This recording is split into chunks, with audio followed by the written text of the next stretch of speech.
𝓬𝓭𝓪𝓷𝓬𝓮. Thank you so much for joining me here for your reading. This is a very interesting concept, and I'm hearing you are a very interesting concept because what they were showing me was Venus transversing the 8th house. What does that mean? Okay. The Venetian energy is about the feminine, it's about the non-physical aspect of yourself. And I'm hearing you going through an invisible transformation, and it's because it starts from within. Venus energy is a lot to do with your values as well.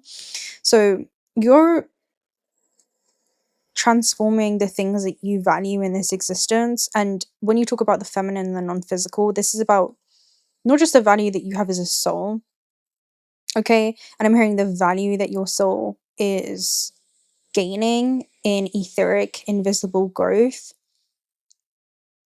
I'm hearing like roaming the earth through this vessel, okay? What was it? There was a stream that but just hidden transformations that you're going through. Now, I want to talk about this because there is a lot that I've been seeing. So when we talk about Venus's journey, okay, or the feminine side of yourself, the non-physical journey that you go through as you wander the underworld, right? This is about Venus moving through the underworld.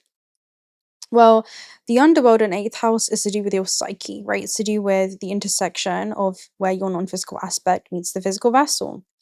And what I'm seeing is non-physical growth, etheric growth that's translating into physical growth, okay? And I'm hearing like physical changes, especially when it comes to your appearance. Let's just say this. Venus, or you want to call it Aphrodite even, Venus energy, she's not the same person that she was when she returns from the underworld. You know, it's almost like Persephone and Hades, where she discovers her strength when she has no other option. She's kind of forced to face the shadow realm, and it's only in the shadow that she discovers her light. And there is something about you coming back online, I'm hearing, with the fact that you are a light being. And it's changing the way that you relate to this interface. It's changing the way that you see this interface.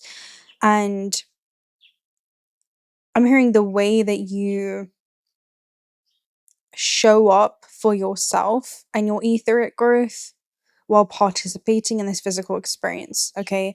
And I'm hearing, seeing how the way that you apply yourself in the physical bleeds into your etheric growth, okay?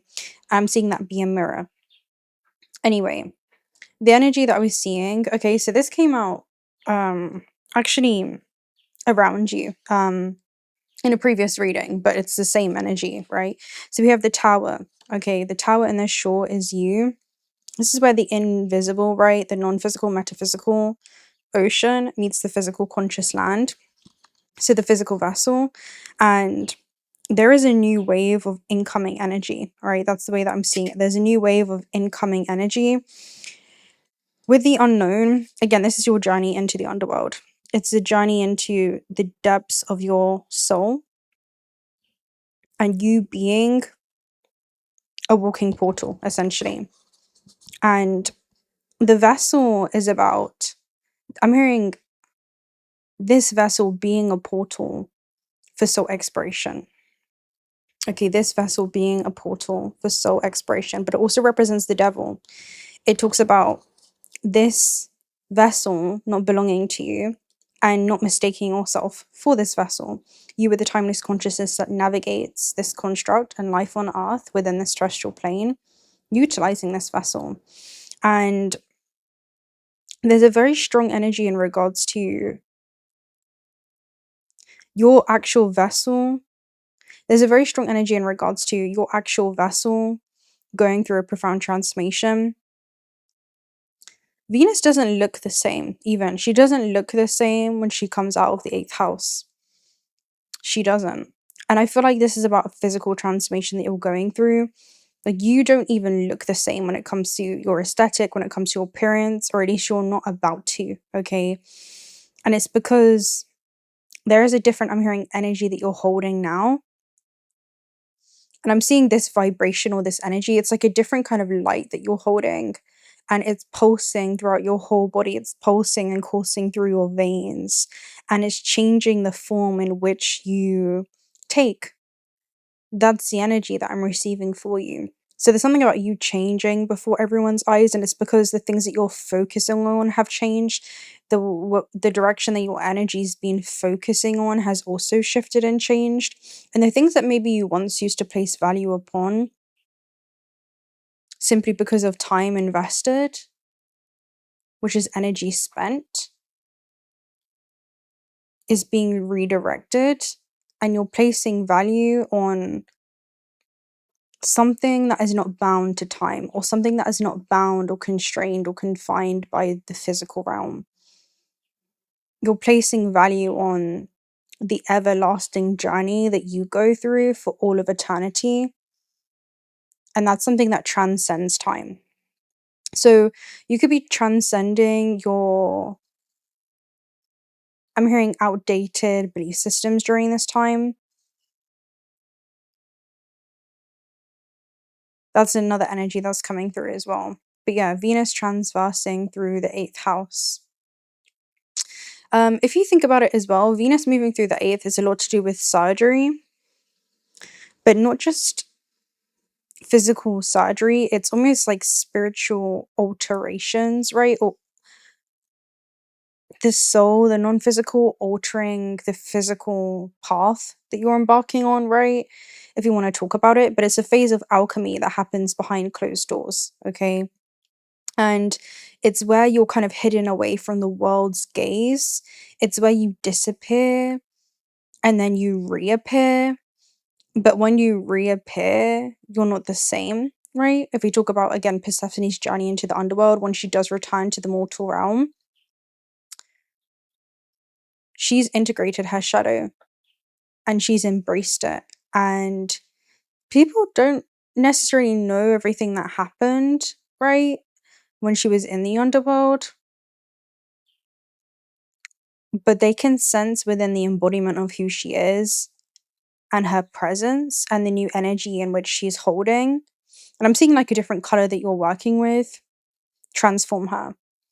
Like she's got a little bit of an edge to her now, you know. She has like a little bit of a, you know, her shadow that she's integrated. She has a little bit more strength, right, within her.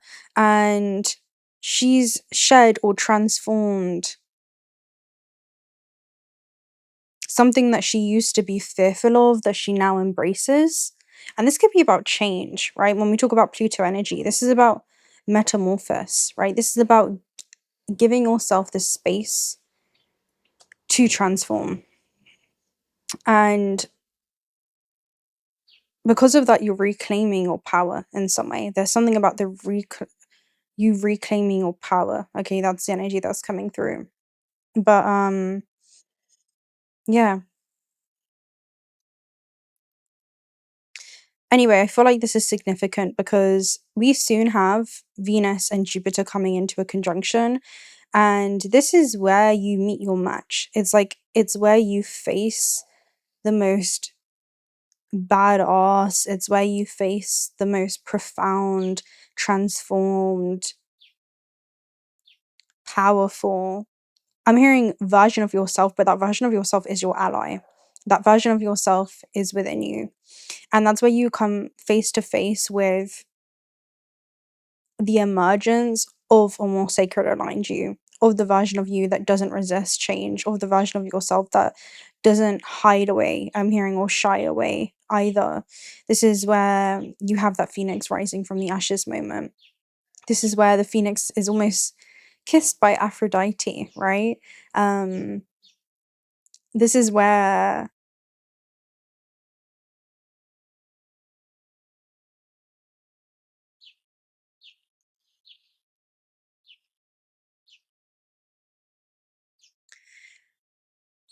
you no longer carry the weight of wounds or you carry the weight of fear, but you become, in the 8th house of alchemy, I'm hearing a transmutation powerhouse, right? That's where you become a transformational powerhouse and you transform your fear. I'm hearing into fire. You transform your fear into, I'm hearing even just discipline in the way that you show up for yourself. You transform your fear into love. The love that you have for the soul's path sometimes requires you to make irreversible choices and decisions, but you radiate clarity. You radiate a level of magnetism. You are ready to be seen, not as you once were, but in the version of yourself that you've chosen not just to become, but the version of yourself that you've chosen to embody. And that's the energy coming up around you during this time. It's like you return from the underworld as a cosmic oracle of some kind, but you're now cloaked in this new aura, right? It's like you're cloaked in this new understanding of yourself and who you are and the things that matter to you in this existence. I'm hearing the things that you want to hold value on and the things in which you do not, right? You receive not with pride, and you also release without attachment, right? And you're broadcasting this new signal, essentially, and that signal is being received. And this is how you're being received after your journey through the underworld, right? So this is about truth, right? In every glance, in every look, it's an unspoken kind of power. It's an unspoken kind of authority. It's in every gesture. It's in the way that you carry yourself. It's in the way that you present yourself.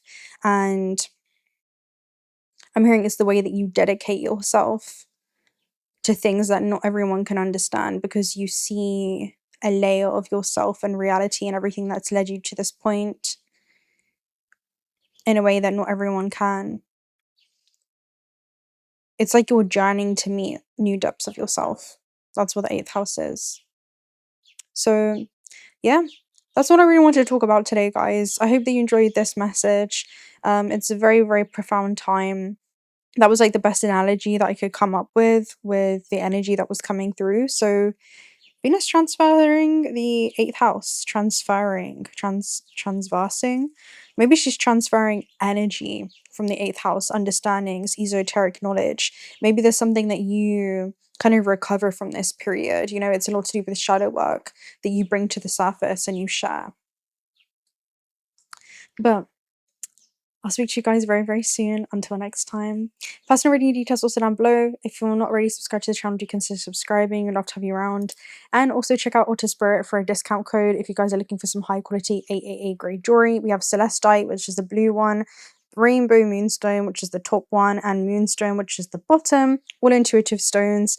$1 of the proceeds are donated towards Altar sanctuaries. And I'll speak to you very soon. Until next time. Bye.